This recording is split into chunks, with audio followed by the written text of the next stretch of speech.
नमस्कार, वक्त बड़ी बहस का है। मैं हूं राजेश कुमार। देश में कोरोना महामारी की दूसरी लहर का कहर जारी है। इस बीच 24 राज्यों और केंद्र शासित प्रदेशों में संक्रमण की दर 15% से ऊपर पहुंच गई है और इसमें सबसे ज्यादा गोवा में संक्रमण दर है। आंकड़ों की माने तो गोवा में जितने लोगों की जांच की जा रही है उनसे करीब हर दूसरा व्यक्ति संक्रमित पाया जा रहा है। इस बीच पूरे देश में कोरोना संक्रमण के चलते पहली बार 24 घंटों के अंदर 4000 से ज्यादा लोगों की जान गई और इन्हीं 24 घंटों में 4 लाख से ज्यादा मामले आए। इस बीच उत्तर प्रदेश की अगर बात करें तो रोज लगातार 30,000 के करीब कोरोना के मामले आ रहे हैं। दूसरी तरफ इलाहाबाद हाईकोर्ट ने भी कोरोना के बढ़ते मामलों पर चिंता जाहिर की है और पंचायत चुनाव के बाद से यूपी के गांव में कोरोना के केस बढ़ रहे हैं और इस बढ़ते हुए केस को देखकर हाईकोर्ट ने टिप्पणी की है कि सरकार ने गांव में कोरोना को काबू करने के लिए कोई खास इंतजाम नहीं किए। इन सबके बीच सवाल उठता है कि अगर यूपी में दूर दराज के गांव तक कोरोना पहुंच गया तो मरीजों की पहचान में, उसकी पहचान से लेकर इलाज तक किसी भी तरह की खास व्यवस्था नहीं रहेगी और अगर ऐसे में कोरोना के केस गांव में तेजी से बढ़ने लगे तो फिर उनकी जांच से लेकर इलाज तक कोरोना को काबू में करने के लिए काफी मुश्किलों का सामना करना पड़ सकता है। आज हमारे अगले 1 घंटे की चर्चा में यही सवाल होंगे, इन्हीं का जवाब हम तलाशेंगे कि अगर कोरोना के केस तेजी से बढ़ने लगे गांव में तो उसको रोकने की क्या तैयारी है और गांव में कोरोना को रोकने के लिए क्या इंतजाम किए गए हैं, सब कुछ समझेंगे।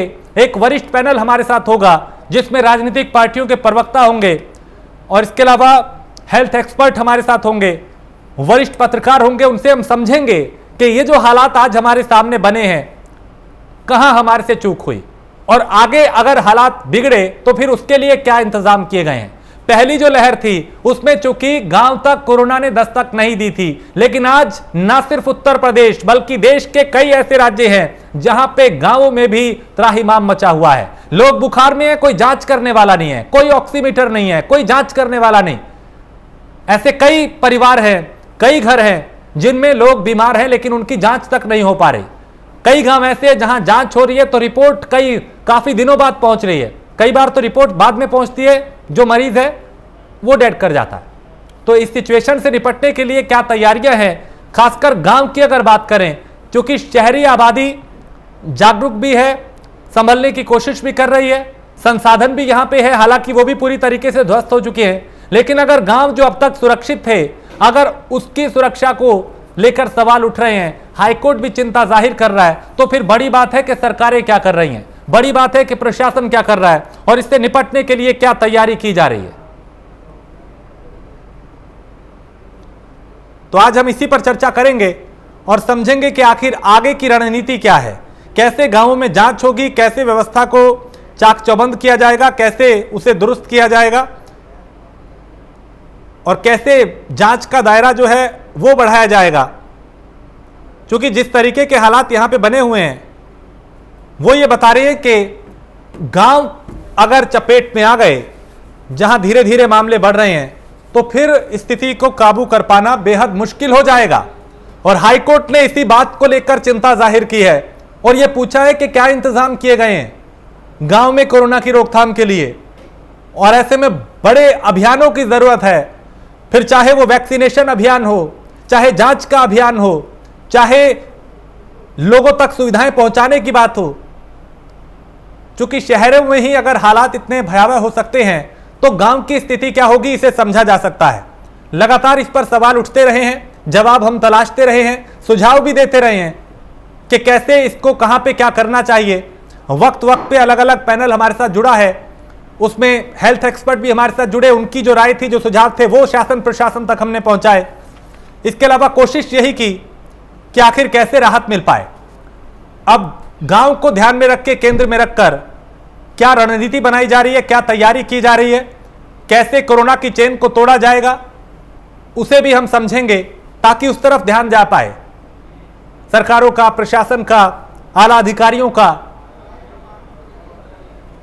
और इसी पर हमारे साथ एक वरिष्ठ पैनल इस वक्त जुड़ चुका है जिसमें भारतीय जनता पार्टी के प्रवक्ता है अश्विनी शाही, जिसमें सूची विश्वास से प्रवक्ता कांग्रेस, डॉक्टर सैफी हैं हेल्थ एक्सपर्ट, प्रभात त्रिपाठी हमारे साथ वरिष्ठ पत्रकार। आप सभी का बहुत स्वागत है प्राइम न्यूज में। सबसे पहले अश्विनी शाही, मैं आपके पास आऊंगा।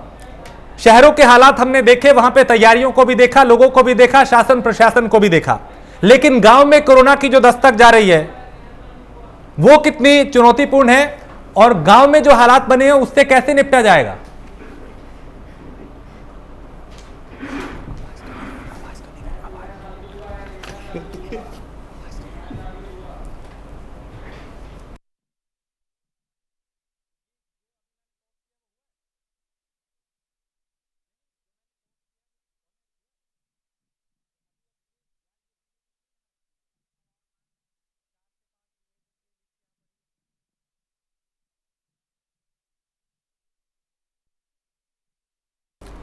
तो हमारे साथ एक वरिष्ठ पैनल है जिसमें नेहा शालिनी दुआ है, प्रवक्ता भारतीय जनता पार्टी की। शौकत अली हमारे साथ अब से कुछ देर में जुड़ेंगे, जो कि प्रवक्ता है समाजवादी पार्टी के।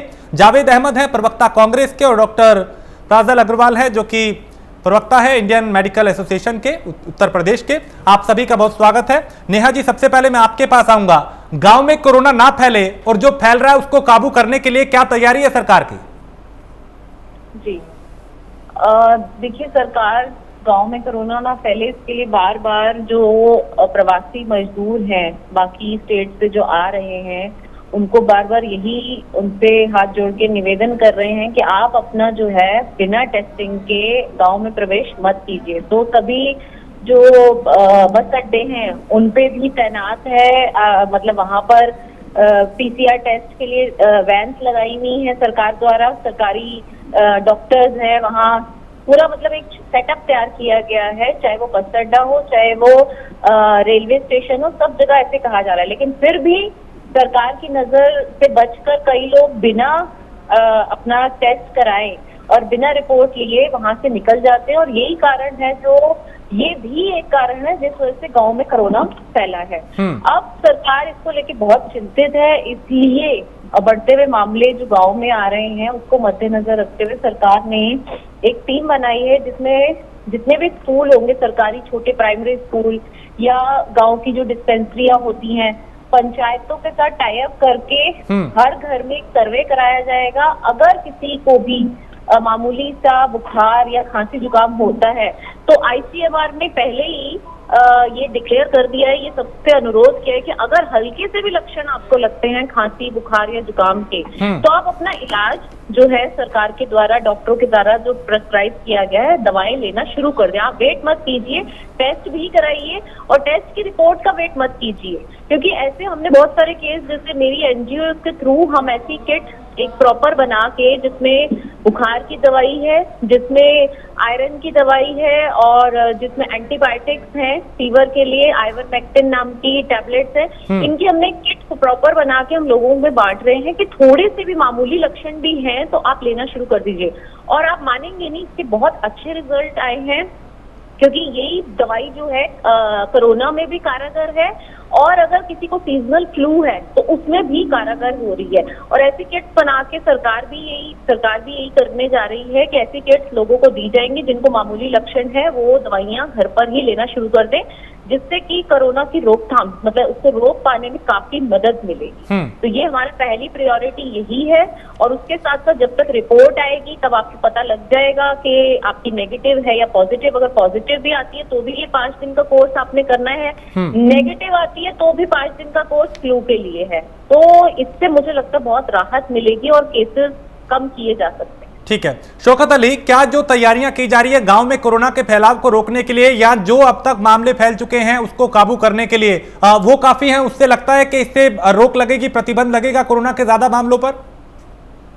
देखिए राजेश जी, अब भारतीय जनता पार्टी की सरकार ने क्या तैयारी की है मुझे नहीं जानकारी, लेकिन मैं इतना जरूर कहना चाहूंगा कि अगर इनकी सच में तैयारी होती तो शहर में भी नहीं।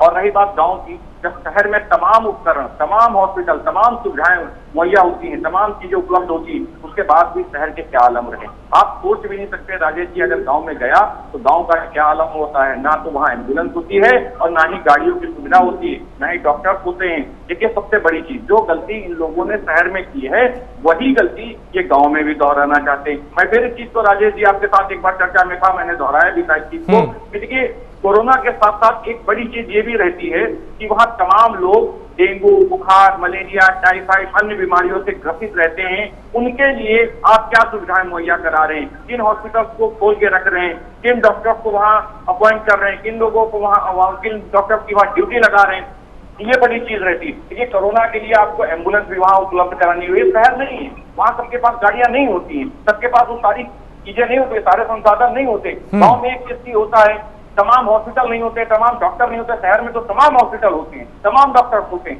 लेकिन अगर आपकी सुविधाएं काम नहीं कर पाई तो आपको शायद अंदाजा नहीं, नेहा जी इस चीज को शायद समझ नहीं पा रहे। शहरों की तबाही हम लोगों ने देखी है और गांव का जो मंजर होगा उसके बारे में यदि हम कल्पना करके सोच भी लेते हैं तो रूह कांप जाती। नेहा जी आपको कहने में बहुत अच्छा लग रहा होगा कि गांव में बहुत सारी तैयारियां टेस्टिंग है, दुनिया भर की चीजें आपने शहरों में भी देखा होगा। आपकी टेस्टिंग का क्या आलम था, आपके डॉक्टर्स का क्या आलम था, आपकी ऑक्सीजन का क्या आलम था, ये आपने शहर में भी देखा है। लोग शहरों में लाइन लगा के खड़े थे, जो सारी सुविधाओं से लैस रहते हैं शहर में, वो लोग भी परेशान थे। अब बताइए नेहा जी उनके पास क्या आलम होगा जो बेचारे साइकिल से जाने वाले लोग हैं और 2-2, 4-4 किलोमीटर तक ठीक है, नेहा जी जवाब दे रही हैं आपको। नेहा शालिनी, मैं ये कहना चाहूंगी, हमें कोई कहते हुए बहुत अच्छा नहीं लग रहा कि गांव में ये फैला है तो हम उस पर कुछ नहीं कर रहे। मैंने आपको जैसे बताया कि दवाई की किट बनाकर सारे जो पंचायत के अध्यक्ष हैं उनके साथ टाई अप करके घर घर जाके सर्वे किया जाएगा, जिसको मामूली लक्षण भी मिलते हैं उन्हें दवाइयां दी जाएंगी।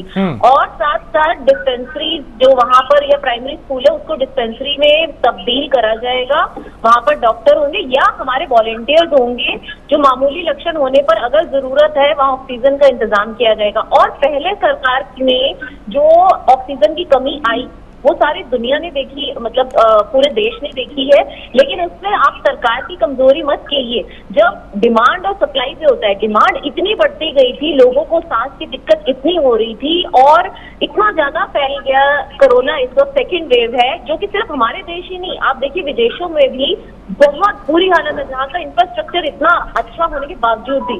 लेकिन फिर भी सरकार की तरफ से 500 पीएम केयर फंड की तरफ से 500 ऑक्सीजन के प्लांट लगाए जा रहे हैं देश भर में। सिर्फ यही नहीं कि हमारे शासित राज्य जहां पर है, जहां पे भाजपा शासित राज्य सिर्फ वहीं पे लग रहे हैं। आप देखिए दिल्ली में 4 लगा दिए डीआरडीओ ने मात्र 6 दिन में, और कई कई जगह पे 1-1 दिन में लग रहा है। तो आप अब बेफिक्र रहिए, यूपी में ये वाली जो समस्या है, मतलब हम जिसे कहते हैं सेकेंड वेव में अगर कहीं हमसे चूक हुई है तो थर्ड वेव जो आने वाली है, जिसके लिए बार बार सरकारें चिंतित है कि थर्ड वेव में बच्चों को खतरा है। आप मानेंगे नहीं, कल ही सरकार ने इस पे प्रधानमंत्री जी ने बैठक ली है, सर्व चिंतन किया है और कोविशील्ड और कोवैक्सीन के उनको बोल दिया है कि बच्चों के लिए जो वैक्सीन है वो ट्रायल करनी शुरू कर दे। और इससे अच्छे रिजल्ट आएंगे, 3 महीने के अंदर अंदर बच्चों को भी ट्रायल पे जो है उनकी वैक्सीनेशन उनकी भी बन जाएगी। अब बात ये है कि विपक्ष भी साथ मिलकर खड़ा हो। और ऐसे टाइम में देखिए, अभी आप हरियाणा में देखिए सैकड़ों, मतलब 1200 सिलेंडर पकड़े गए हैं। एक विधायक है जो कि कांग्रेस पार्टी के, उनके वहां से उनके घर से 1200 सिलेंडर ऑक्सीजन के पकड़े गए। क्या ये अच्छी बात है? और यही आम आदमी पार्टी का एक विधायक पार्षद है इमरान हुसैन, उनके घर से भी कल 1200 ऑक्सीजन के सिलेंडर पकड़े गए हैं।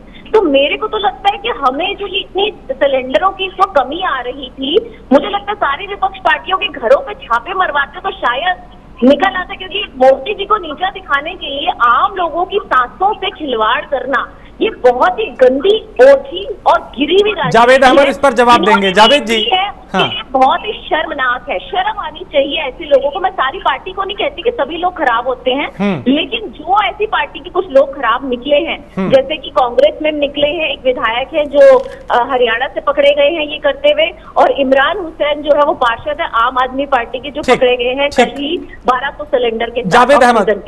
जावेद अहमद, मैं चाहता हूं आप इस पर टिप्पणी करें, क्योंकि कांग्रेस को लेकर भी सवाल यहां पे शालिनी दुआ ने उठाया है कि आपके विधायक जो है उनके पास बड़ी मात्रा में जो स्टॉक है वो बरामद हुआ है हरियाणा में।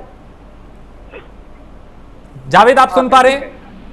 हाँ मैं सुन रहा हूँ, आपको मैं जवाब भी दे रहा हूँ। देखिए, ये निर्लज्जता की राजनीति कौन करता रहा इस कोरोना काल में? जिद्द की तरह आपदा में किसने अवसर तलाशे हैं? कांग्रेस तो सिलेंडर और कंसंट्रेटर उपलब्ध करा रही है, ये इनको शालिनी जी को पता नहीं है। ये जब भारतीय जनता पार्टी की उत्तर प्रदेश में पूरी सरकार और इस देश के तथाकथित प्रधान सेवक यशस्वी प्रधानमंत्री नरेंद्र मोदी जी जो एक आवाज पे जनता की चौराहे पे आने का वादा कर रहे थे, अब वो 8 बजे रात में भी चैनलों पे दिखाई नहीं दे रहे।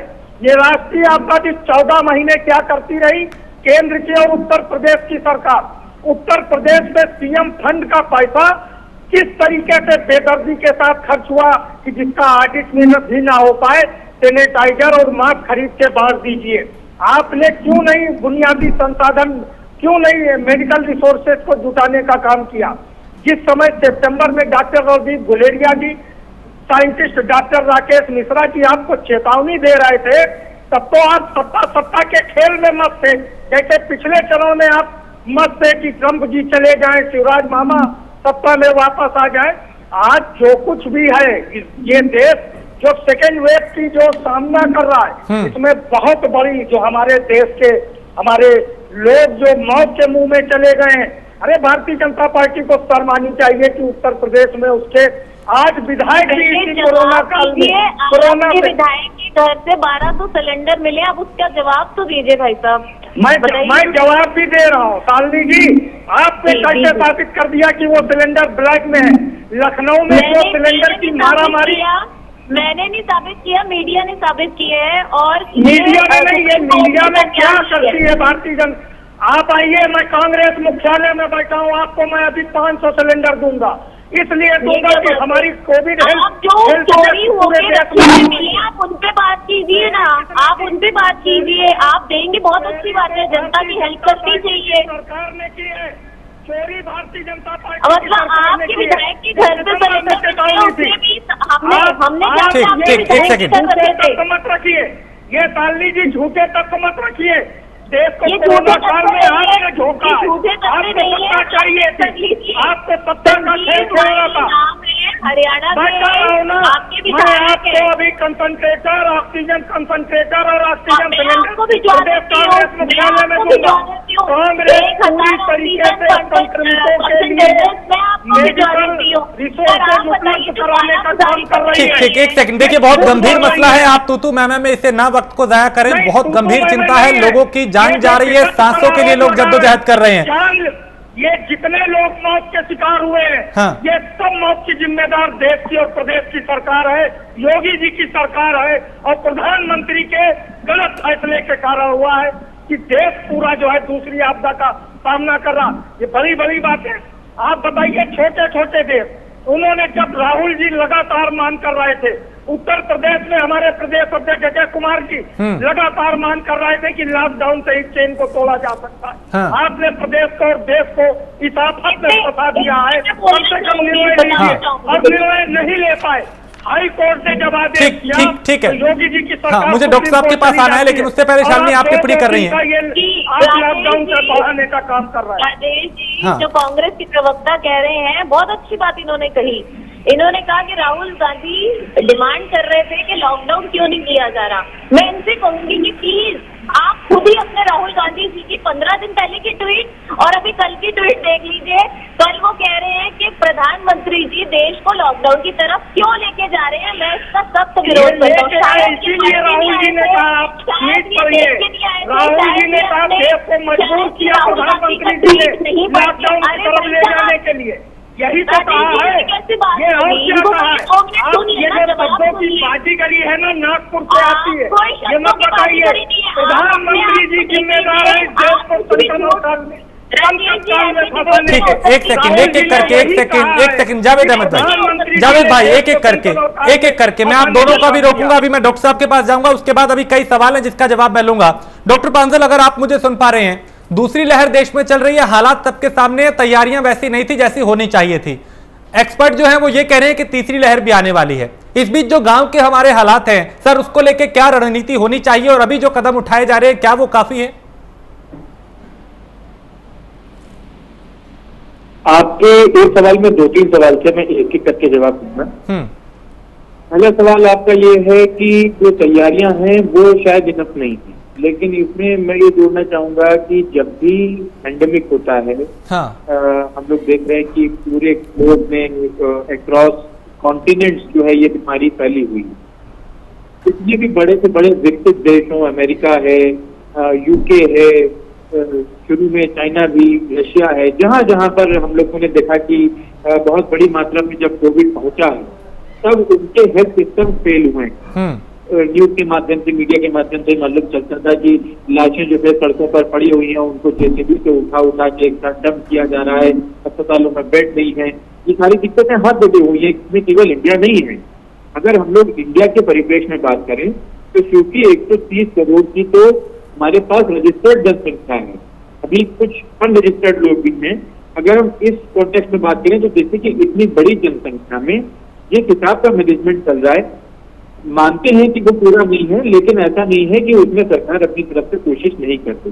सरकार, प्रशासन, ब्यूरोक्रेसी सब लोग अपनी तरफ से पूरी कोशिश कर रहे हैं। जहां पर भी जितने बड़े विकसित देशों की बात मैंने अभी किया, वहां हर जगह हेल्थ सिस्टम फेल हुआ था। इंडिया में भी होगा, पेंडेमिक जब भी होगा, पेंडेमिक के लिए कोई कंट्री तैयार नहीं होता है। अब ये समझने की इम्पोर्टेंस है कि क्या हम अपने आप को पेंडेमिक के लिए तैयार करके बैठे थे। आप ये सोचें कि लखनऊ में एक बहुत बड़ा संस्थान है SGPGI। SGPGI में हम लोगों ने अभी सुना कि कुछ दिन पहले ऑक्सीजन का प्लांट लगा है। अभी मैं सुन रहा था आपके साथ भारतीय जनता पार्टी के प्रवक्ता भी बैठे हैं, कांग्रेस के प्रवक्ता भी बैठे हैं। मैं उनसे सिर्फ दो सवाल मेरे हैं कि वो ये सोचें और बताएं कि अगर आजादी के 70 साल बाद भी SGPGI जैसे इंस्टीट्यूशन में आप 2021 में जाकर ऑक्सीजन का प्लांट लगा रहे हैं, तो क्या आप मानते हैं कि आज तक सरकारों ने हेल्थ केयर पर कुछ किया? दूसरा सवाल, एक छोटे हॉस्पिटल में ऑक्सीजन प्लांट लगाने का खर्चा लगभग 30-40 लाख रुपए का औसत आता है। ये आजकल हम लोग सब लोग मीडिया के माध्यम से देख रहे हैं। प्रधान से लेकर प्रधानमंत्री तक किसी के भी काफिले में फॉर्च्यूनर गाड़ी से कम कुछ नहीं होता है आज की तारीख में। एक फॉर्च्यूनर गाड़ी की कीमत भी 30 से 40 लाख रुपए है।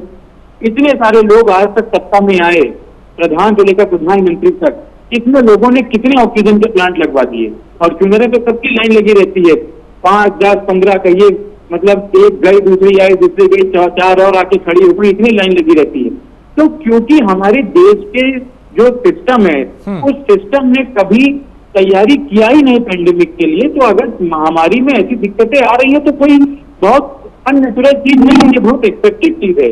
उसके बावजूद अगर सब चीजें, मैं कह रहा हूँ 50% चीजें भी अगर मैनेज हो पा रही हैं, तो वो सरकार और जो जनता, जो मरीज ठीक हो चुके हैं या जो वॉलंटियर्स हैं, जो डॉक्टर्स हैं, नर्सेज हैं, इन सबके भरोसे है। आप सोचिए कि पूरे देश में एक तरफ हम लोगों से कह रहे थे आप एक मास्क लगाएं, फिर हमने कहा डबल मास्क लगाएं, फिर हमने कहा कि नहीं कोरोना की लहर फैल रही है, आप कोरोना मत करिए। लेकिन शहर, पूरे देश भर में इलेक्शन हो रहे थे, कोई भी डॉक्टर वो जाकर कोविड वार्ड में ड्यूटी कर रहा है तो आप अपने बेटा ड्रॉ करिए, उसमें निकल कर आएगा जिसने कोविड वार्ड में ड्यूटी की है उसको कोविड होता ही है कभी ना कभी, क्योंकि कहीं ना कहीं एक्सपोजर हो जाएगा। ये कैसी बात हुई कि हम जो है डॉक्टर्स को, नर्सेज को, पैरामेडिक को सबको खड़ा कर दे रहे हैं कि वार्डों में कि आप लोग जाओ और आप लोग जाके ड्यूटी करो, हम उधर इलेक्शन करवा रहे हैं, लोगों की भीड़ इकट्ठी कर रहे हैं, कोरोना और बढ़ा रहे हैं, ताकि जो है आप जाकर डॉक्टर्स के पास जाइए और इलाज करवाइए। पेंडेमिक में सबका योगदान है, कोई एक पार्टी उसके लिए जिम्मेदार नहीं है, कोई एक व्यक्ति विशेष उसके लिए जिम्मेदार नहीं है। जो भी कहा जाता है कि एक आध फैसले कुछ गलत हुए, ऐसा भी कुछ नहीं है। फैसले अगर गलत हुए तो भीड़ इकट्ठी करने के फैसले गलत थे। हम लोग, इंडियन मेडिकल एसोसिएशन अपनी 2 डिमांड काफी समय से रखता चला आ रहा है। उस डिमांड पर मैं सबका आज ध्यान केंद्रित करना चाहूंगा। एक, IMA ने जितने भी अभी तक अपनी प्रेस कॉन्फ्रेंसेज हुई, जो जितनी भी सरकारें रही हूं, सबको कहा कि आप लोग अभी तक अपने GDP का केवल 1.2 से 1.5% हेल्थ केयर में खर्च कर रहे हैं। हमेशा हम लोगों को जवाब मिला नेताओं की तरफ से कि डॉक्टर सेवा को अर्थ से जोड़कर देख रहे हैं। इस तरीके के अनर्गल बातचीत करके हमारे मुद्दे को दबा दिया गया। डॉक्टर्स और IMA इसीलिए आपको कह रहे थे कि आप 1.5 से बढ़ा के 10% तक हेल्थ केयर पर खर्च करें, ताकि आप जो आज पेंडेमिक चल रहा है उसके लिए पहले से तैयार हो पाए और हॉस्पिटल के बेड हो, कम से कम कैपेसिटी बिल्डअप हो हेल्थ केयर में आपकी, जिससे हर व्यक्ति को एक प्रॉपर ट्रीटमेंट मिलने का अधिकार होना चाहिए जी। दूसरी बात यह है कि हम लोग, IMA हमेशा से डिमांड करता आया है इंडियन मेडिकल सर्विसेज के लिए, IMS, IAS, IRS, IFS के स्तर पर इंडियन मेडिकल सर्विसेज का गठन होना चाहिए, जिसमें MBBS डॉक्टर्स को आप एडमिनिस्ट्रेशन की ट्रेनिंग देकर उनको जितने भी स्वास्थ्य विभाग के शीर्ष पद है वहां पर बैठाएं। अगर आपको बुखार है और अगर आपको लगता है कि पैरासीटामोल खाने से बुखार उतर जाता है तो भी आप पूरे कॉन्फिडेंस के साथ वो दवा नहीं खा पाते हैं, आप जाते हैं डॉक्टर को दिखाते हैं, डॉक्टर वही पैरासीटामोल लेकर भेजेंगे, तो आपके पास एक भरोसा हो जाता है, यकीन हो जाता है कि हाँ इस दवा को खाने से मैं ठीक हो जाऊं, बिल्कुल, तब आप उसको खाते हैं। यही काम है, अगर पूरे देश का health care system properly doctors के हाथ में आ जाए तो अमूल चूल परिवर्तन हो सकेगा, हम लोग बहुत ड्रास्टिक इंप्रूवमेंट देख पाएंगे, और जो हम लोग थर्ड वेव, फिर हो सकता है फोर्थ वेव, फिफ्थ वेव या और आगे आने वाले तमाम महामारियों पर जो है पहले से हम लोग कंट्रोल कर पाएंगे। यानी डॉक्टर साहब आप ये मानते हैं कि कहीं ना कहीं जो पॉलिसी मेकर्स हैं उनमें थोड़ी सी वो ठीक से पॉलिसी नहीं क्रिएट कर पाए हैं, यानी जो रणनीति होनी चाहिए इस पेंडेमिक से निपटने के लिए वो नहीं बन पाई है। नतीजा एक मैं उदाहरण आपको देता हूं, मुंबई में भी ज्यादा मामले आए, दिल्ली में भी मामले आए, लेकिन मुंबई का एडमिनिस्ट्रेशन ऐसा था कि वहां पे हाहाकार नहीं मचा ऑक्सीजन को लेकर, बेड्स को लेकर, अस्पतालों को लेकर, लेकिन दिल्ली में हालात कुछ और थे, उत्तर प्रदेश में कुछ और है। क्या रणनीति में कमी रही है कहीं? इसलिए है क्योंकि हेल्थ केयर सिस्टम की अगर हम लोग बात करें उसको इंडिपेंडेंस मिलनी चाहिए। अगर कहीं पर भी कोई हॉस्पिटल के डायरेक्टर हैं या जो पूरा जो चीफ मेडिकल ऑफिसर हैं, उनको जितनी दवाइयां चाहिए, जितना सामान चाहिए, जितने डॉक्टर्स चाहिए, उनकी अवेलेबिलिटी उनके पास एविडेंस होना चाहिए और कंट्रोल उनके हाथ में होना चाहिए कि वो कुछ कर पाए। दिल्ली की अगर हम लोग बात करें तो दिल्ली में राजनीति नहीं समझ में आती। दिल्ली की जनता को ये नहीं मालूम कि उनको अगर तकलीफ है तो वो वहां के मुख्यमंत्री से बात करें कि लेफ्टिनेंट गवर्नर से बात करें। ऑक्सीजन चाहिए तो किसको दें, हर चीज में राजनीति हो रही है। आदमी की सांसों के साथ राजनीति अगर करनी पड़ रही है तो इससे ज्यादा दुर्भाग्यपूर्ण बात इस देश में हो ही नहीं सकती। आप एक बेसिक लिविंग, हम लोग अभी तक बात करते थे कि बेसिक नेसेसिटीज होती है बिजली, पानी, सड़क, हेल्थ और एजुकेशन। हमको तो लगता है उससे भी अगर हम लोग माइक्रो बेसिक में पहुंचे तो व्यक्ति को जीने की तो सबसे इम्पोर्टेंट चीज है कि उसको सांस मिल जाए। उसको अगर आप सांस भी नहीं लेने दे रहे हो, उसको उसका भी अधिकार नहीं बचा, आप उसमें भी राजनीति कर रहे हो कि नहीं अगर हमने सारी ऑक्सीजन वहां उपलब्ध करा दी तो जो है फलाने का नाम हो जाएगा। या दूसरी पार्टी की अगर हम लोग बात करें तो वो जितनी उनको मिल रहा है उतना भी इस्तेमाल ना करते हुए दूसरी तरफ ये कह रहे हैं कि नहीं जब हमको पूरा नहीं मिल रहा, तो ये वक्त राजनीति का नहीं है। उत्तर प्रदेश में जो कोरोना के मामले बढ़ रहे हैं, गांवों की जो स्थिति है, गांव में जो तैयारी होनी चाहिए, उसको लेकर हम लगातार चर्चा कर रहे हैं, क्योंकि हाईकोर्ट भी इस पर चिंता जाहिर कर चुका है और ये कह चुका है कि पंचायत चुनाव के बाद से हालात जो हैं वो ज्यादा बिगड़े हैं। इसको हम समझने की कोशिश कर रहे हैं कि अब आगे हालात ना खराब हो उसके लिए क्या तैयारियां हैं। हमारे साथ एक वरिष्ठ पैनल लगातार बना हुआ है। नेहा, मैं आपसे जानना चाहूंगा कि चूंकि दूसरी लहर का अभी हम लोग सामना कर रहे हैं, विशेषज्ञ कह रहे हैं कि तीसरी लहर भी आने वाली है, गांव हमारे अब असुरक्षित हो रहे हैं, दूसरी लहर में ही गांव में प्रकोप है, तीसरी लहर से निपटने के लिए, गांव को बचाने के लिए क्या कुछ खास इंतजाम किए जा रहे हैं ताकि वहां पे कोरोना पैर ना पसारे? जी देखिए, दूसरी लहर से बचने के लिए और दूसरी लहर से बचने के लिए आप देखिए, मैंने आपको बताया अभी कि पीएम केयर फंड से 500 जो है 500 ऑक्सीजन के प्लांट, ये अभी सिर्फ अभी शुरुआत है, 500 से हो सकता है 750 भी कर दिए जाएं, पूरे देश भर में लगाए जा रहे हैं पीएम केयर फंड से। और साथ साथ दूसरी लहर से बचने के लिए जैसे मैंने आपको बताया कि गांव में डिस्पेंसरियां प्राइमरी स्कूल में या जो सरकारी छोटे स्कूल होते हैं उसमें खोली जा रही हैं, जहां पर मामूली लक्षण होने पर भी दवाई दी जा रही है, जिससे कि किट बना के सरकार पूरी उस पर नजर रख रही है कि जिनको मामूली लक्षण उनको दवाइयां दी जाए ताकि वहीं पे ही कोरोना से रोकथाम हो जाए, ऑक्सीजन तक वाली नौबत ना आए।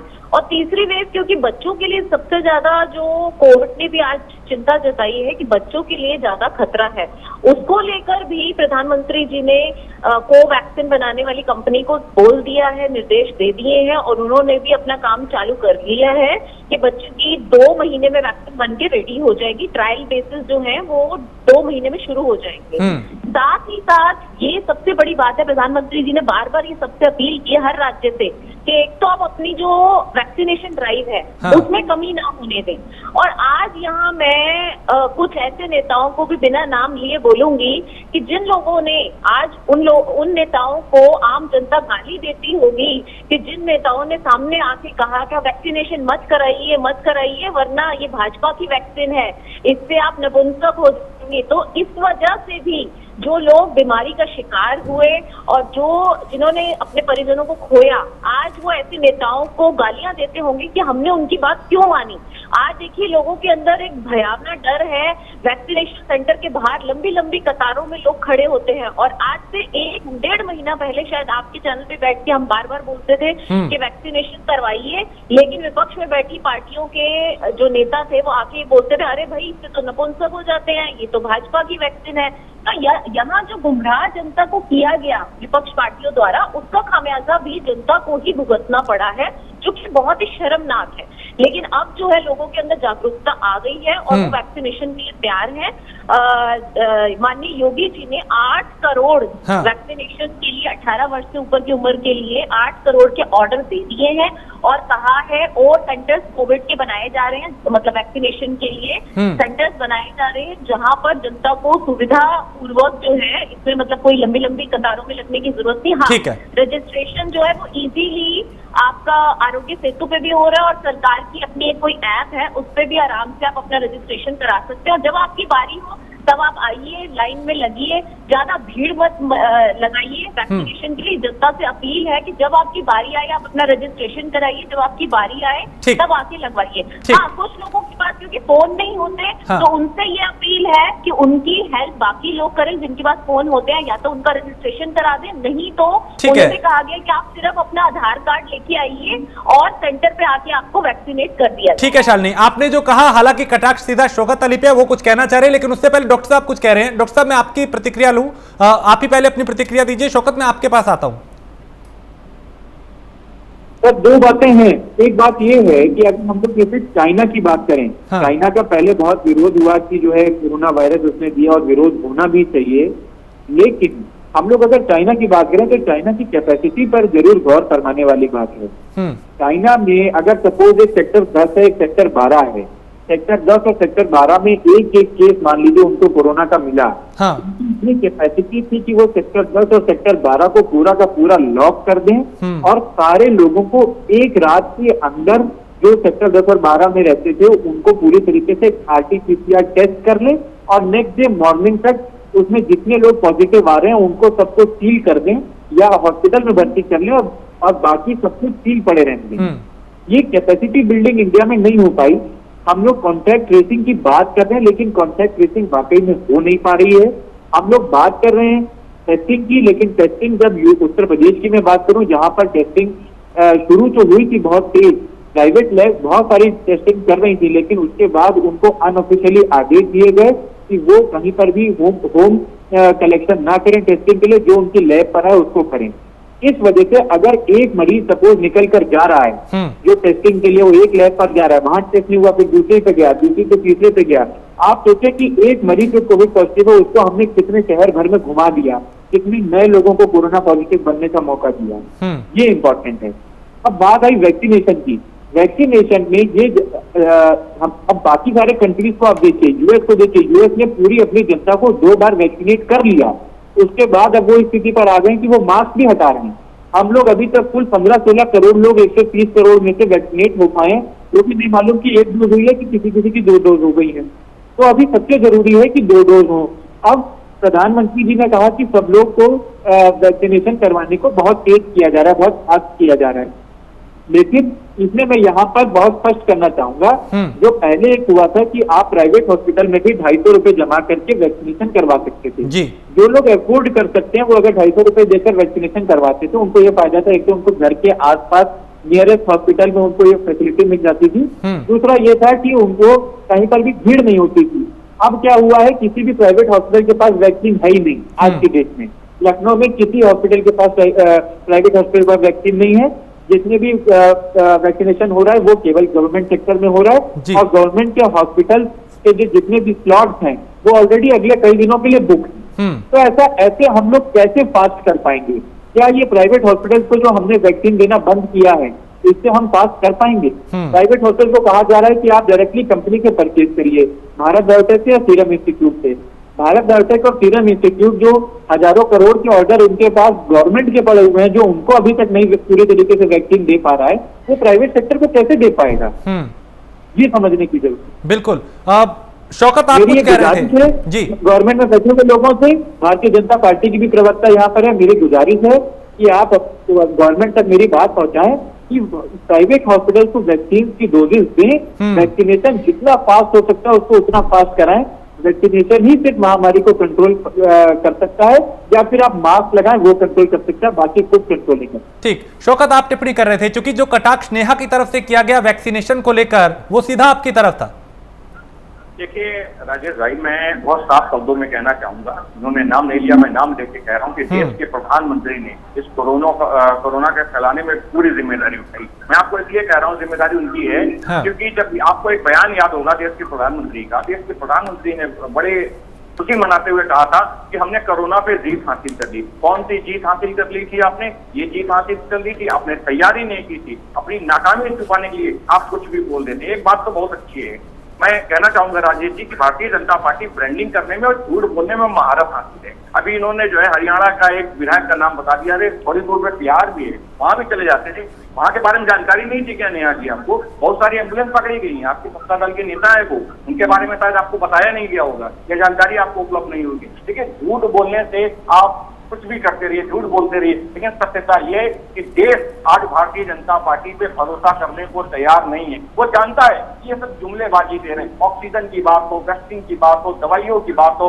हॉस्पिटल की बात हो, तमाम स्वास्थ्य व्यवस्थाओं की बात हो, वो पूरी तरह धराशायी हो गए। लेकिन भारतीय जनता पार्टी अभी भी झूठ बोलने में महारत हासिल किए हुए, उनके झूठ पे झूठ बोले जा रही। अरे हम कह रहे हैं कोई बात नहीं, विपक्ष की बात मत मानिए, लेकिन महाराज अपनी बात, अपने नेताओं की तो बात मान लीजिए। तमाम आपके विधायक, तमाम आपके सांसद, तमाम आपके नेता चिट्ठी लिख लिख के कह रहे हैं। और रही बात, आप बार बार एक आरोप लगाती है ना कि ये फलाने ने चोरी कर ली, धमाके ने चोरी कर ली। हम तो आपसे मांग कर रहे हैं, समाजवादी पार्टी आपसे मांग करती, जिन लोगों ने भी चोरी की, चाहे वो समाजवादी पार्टी का नेता ही क्यों ना हो, आप उसके पोस्टर चौराहे पर लगाइए। आपको ठीक है, पोस्टर लगाने की सबसे पहले आप उनके भी पोस्टर लगाइएगा। जिन लोगों ने आपकी सरकार पे दाग लगाने का काम किया, उनके भी पोस्टर लगाइएगा। जिन लोगों ने आपसे सवाल पूछा, उनके भी लगाने का काम करिएगा। और जिन लोगों ने ये बताया था कि आपकी सरकार आज पूरी तरीके से फेल हो गई, उनके खिलाफ भी NSA लगाने का काम करिएगा, उनके पोस्टर चौराहे पे लगाने का काम करिएगा। ठीक, नेहा आपको जवाब दे रहे हैं। नेहा शालिनी,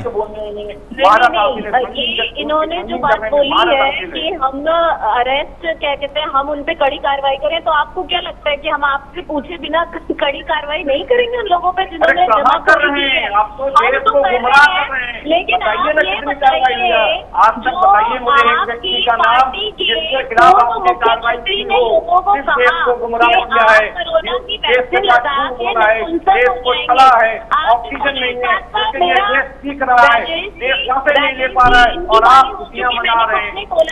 एक सेकंड शौकत, एक सेकंड शौकत भाई, देखिए आपने अपने नंबर पे बोला, अब शालिनी को सुन लेते हैं। जी, मैं ये पूछ रही हूँ, इन्होंने इस बात का तो अभी तक जवाब नहीं दिया कि हम ये कोरोना की वैक्सीन, कोवैक्सीन और कोविशील्ड से नपुंसक कैसे हो जाते थे। मतलब क्या ये आपके जो पूर्व मुख्यमंत्री हैं, उन्होंने PhD करके या वो डॉक्टरी करके बाहर से? देखिए उस तरफ अब मत जाइए, आगे बढ़िए नेहा, अब हालात आगे बहुत खराब है, बहुत सारी चुनौतियां हैं, अब इस बात से आगे बढ़िए। देखिए इस हालात से आगे तभी बढ़ा जा सकता है जब लोग ज्यादा से ज्यादा और इस बात की जनता से अपील की जा रही है, और जनता समझ भी गई है, जनता उनकी बातों में नहीं आ रही, और जनता अब आ रही है। वैक्सीनेशन के लिए रजिस्ट्रेशन करवाया जा रहा है, 8 करोड़ डोजेस के लिए ऑर्डर दे दिए गए हैं माननीय मुख्यमंत्री योगी आदित्यनाथ जी की तरफ से। और मुझे लगता है उत्तर प्रदेश में हालात पहले से जितने बुरे हालात थे अब वो काबू में आ गए हैं। आज ICMR ने भी कहा है कि केसेस जो है अब लखनऊ में कम आ रहे हैं। तो देखिए जब आप हालात संभालने लगे, सरकार ने काफी हद तक कोशिश कर रहे हैं कि दिन पर दिन जो है ये केसेस गिरते जाए, ना कि बढ़े। तो हमारी मेन प्राथमिकता यही है कि थर्ड लहर, तीसरी जो लहर है, उस पर किस तरीके से काबू पाया जा सकता है और बच्चों को कैसे इस लहर से बचाया जा सकता है, इस वक्त हमारी प्राथमिकता यही है।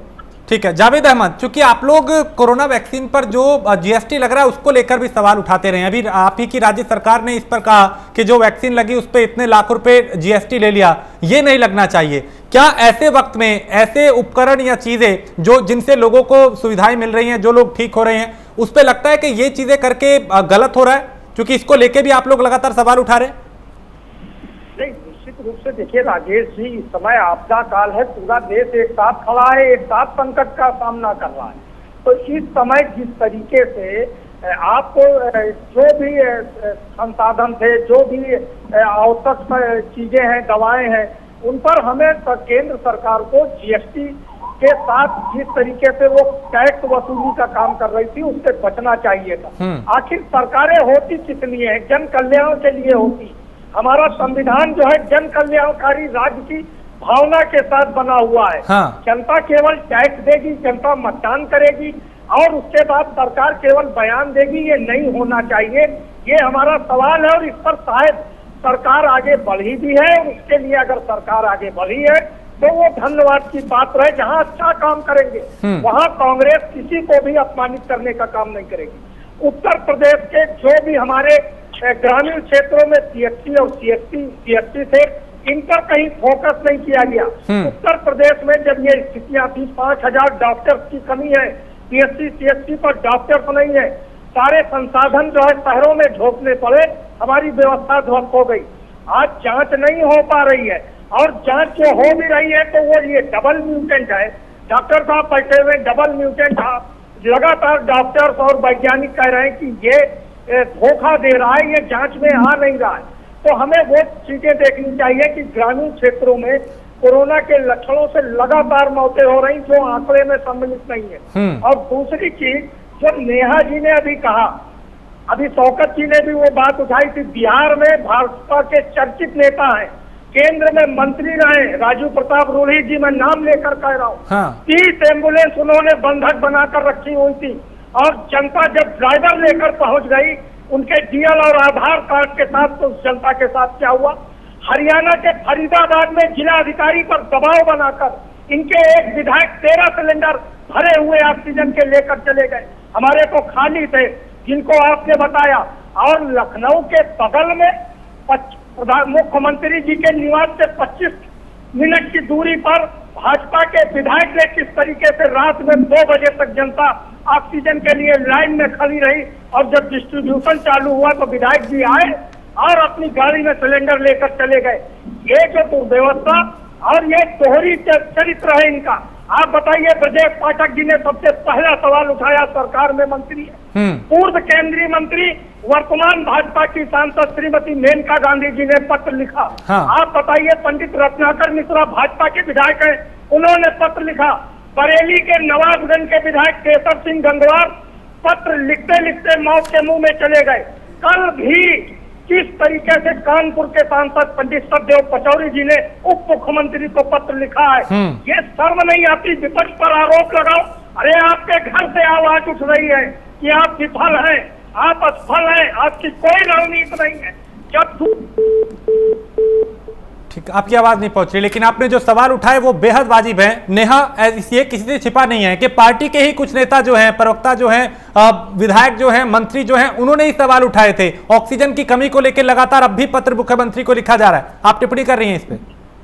जी, मैं आपको यही कहना चाह रही हूँ, जो अपनी पार्टी के अगर कुछ नेताओं ने जब ऑक्सीजन नहीं आ रही थी, आप 4 से 5 दिन पहले का देखिए और उसके बाद उसे फटाफट संज्ञान में लिया गया। कुछ हॉस्पिटल ऐसे थे, प्राइवेट हॉस्पिटल लखनऊ में और बरेली में, जिनके ऊपर नकेल कसी गई। वहां पर क्या था, कुछ लोगों ने अपने नाम से अपने बेड जो थे वो रजिस्टर करा के रखे हुए थे, मतलब ऑक्यूपाई करके रखे हुए थे कि यहाँ पर कोई और नहीं आएगा, ये हमारे नाम से। तो ऐसे लोगों से अपील थी, अब सरकार ने उन पे सख्त कदम उठाए और कहा कि आपके हॉस्पिटल का लाइसेंस कैंसिल हो जाएगा, कि अगर खाली बेड आपके पड़े हुए हैं, आपका मरीज नहीं आ रहा, उसको हॉस्पिटलाइज होने की जरूरत नहीं है, तो आप अगर जनता को नहीं देंगे तो उस पे आपके ऊपर कार्रवाई होगी और आपको लाइसेंस भी कैंसिल होगा, हो सकता है आपको जेल भी हो जाएगी। साथ साथ सरकार ने, योगी आदित्यनाथ जी ने ये बात का भी ऐलान किया कि जो सरकारी हॉस्पिटल्स में नहीं आ सकते, प्राइवेट हॉस्पिटल में जाके इलाज कराएं।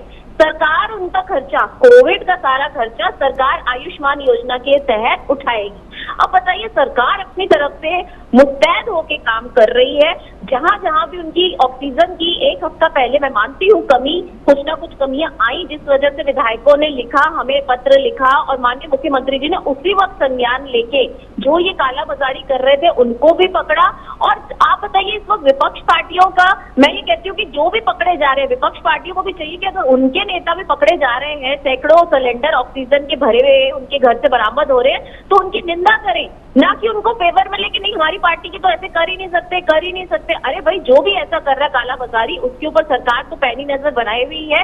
लेकिन इस वक्त पैंडेमिक के वक्त जो है विपक्ष पार्टियों का भी फर्ज बनता है कि वो सरकार के से एक कंधे से कंधा मिला के चले, क्योंकि वो हमारे साथ नहीं है लेकिन कम से कम जनता का साथ तो दें। जनता जो एक एक सांस के लिए तरस रही है, और जो लोग इनके विधायक या किसी और पार्टी के पार्षद जमाखोरी करके सिलेंडरों की रख रहे हैं, उन लोगों को शर्म आनी चाहिए। और ऐसे पार्टियों को तो चाहिए कि अपने ऐसे पार्षदों और विधायकों को फौरन बर्खास्त कर दे पार्टी से।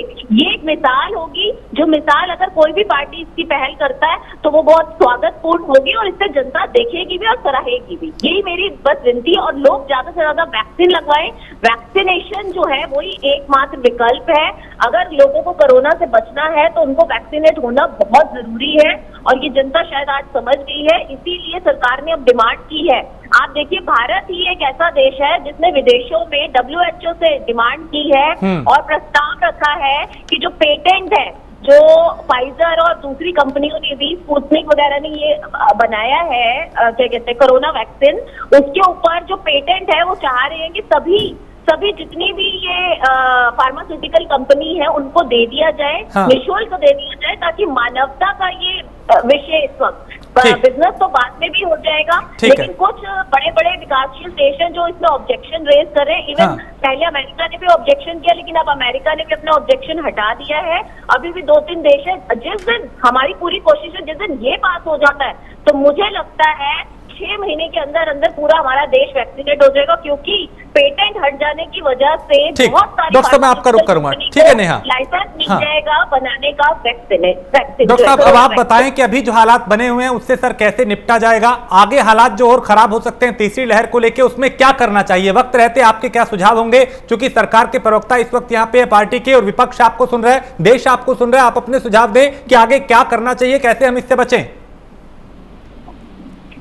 पहला सुझाव तो मुझे जैसे अब हम लोग देख रहे हैं कि जब सब लोग अपने अपने घरों में बंद हैं, लॉकडाउन कह लीजिए, कर्फ्यू कह लीजिए, जो भी कह लीजिए, तो हर तरफ जो क्राइम हो रहा था या जो पुलिस के पास कंप्लेंट पहुंचती थी, वो नंबर बहुत कम हो चुका है। हम लोगों के उत्तर प्रदेश के हम लोग अगर बात करें तो यहाँ पर डायल 112 एक बहुत बढ़िया सेवा है, जिसमें आपको अगर कोई भी परेशानी है, पुलिस की जरूरत है, एम्बुलेंस की जरूरत है, फायर की जरूरत है, आप एक नंबर 112 डायल करिए और 10-15 मिनट के अंदर आपके आसपास से सेवा आपके लिए उपलब्ध हो जाती है। इस समय जरूरत यह है कि इंटीग्रेटेड कोविड कमांड सेंटर को डायल 112 से लिंक कर देना चाहिए, जिससे कि जितनी भी कॉल्स आ रही हैं, जितने भी लोगों की डिस्ट्रेस कॉल्स है, वो सीधा 112 पर पहुंचे और वहां से निकटतम उनको सहायता मिले, पुलिस की मदद ली जाए, क्योंकि पूरे जिले में पुलिस की गाड़ियां और एम्बुलेंस की सेवाएं सब मौजूद हैं जी। उसमें सबसे बेहतर मतलब जो बात है वो ये, जैसे लखनऊ में ऑक्सीजन पहुंचाने का कार्य जो है वो इस समय पुलिस भी कर रही है। पुलिस ने अपना एक ऑक्सीजन बैंक टाइप का बनाया है, जिसमें वो जिसको भी ऑक्सीजन की आवश्यकता है, एक नंबर जारी किया गया है कि उस पर आप फोन करें और हम ऑक्सीजन वगैरह उपलब्ध करा देंगे। ये बहुत ही सराहनीय पहल। उत्तर प्रदेश पुलिस को इसके लिए सैल्यूट मिलना चाहिए, उन्होंने ऐसी महामारी के वक्त में बहुत इंपॉर्टेंट फैसला ही लिया जी।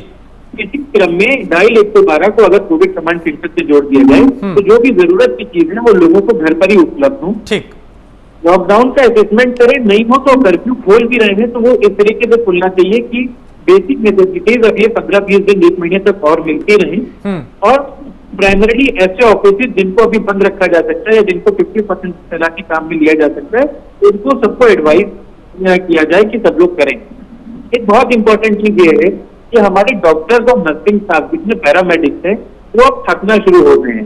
ये बहुत सारे लोग कोविड पॉजिटिव हो गए हैं या फिर इतना ज्यादा वर्कलोड उनके ऊपर रहा है कि बहुत थक रहे हैं, उनके प्रोत्साहन की बहुत आवश्यकता है। मेरी गुजारिश है सरकार से कि मुख्यमंत्री जी की तरफ से या प्रधानमंत्री जी की तरफ से, जैसे प्रधानमंत्री जी ने अभी अनाउंस भी किया कि 6 महीने या 100 दिन जो लोग ड्यूटी कर लेंगे उनको एक सम्मान दिया जाएगा, ऐसे ही हम लोग राज्य के लेवल पर बात करें तो उत्तर प्रदेश सरकार को जितने भी लोग ऐसे हैं जो अपनी सेवाएं दे रहे हैं लगातार, उनको सम्मान देने की की आवश्यकता है। बिल्कुल, यानी ताकि उनका मनोबल बढ़े, उनका हौसला बढ़े और इस तरीके से जो महामारी में जो इस वक्त डॉक्टर्स हैं, मेडिकल स्टाफ है, वो जुटा हुआ है, वो कहीं ना कहीं एक इस बात का हकदार है कि उनको सम्मान जो है वो बेहद जरूरी है कि उनको दिया जाए। बहुत शुक्रिया आप सभी का चर्चा में शामिल होने के लिए। नेहा शालिनी दुआ, शौकत अली, जावेद अहमद, डॉक्टर प्रांजल अग्रवाल, आप सभी का इस चर्चा में शामिल होने के लिए बहुत शुक्रिया। तो इस चर्चा में कोशिश हमारी यही रही कि जो गांव है वो कैसे बचे, कोरोना की जो तीसरी लहर है उससे कैसे सावधान रहा जाए, डॉक्टर्स के जो सुझाव हैं वो किस पे सरकार उस पे कैसे अमल करे ताकि वक्त रहते तीसरी लहर से बचने की तैयारी की जा सके।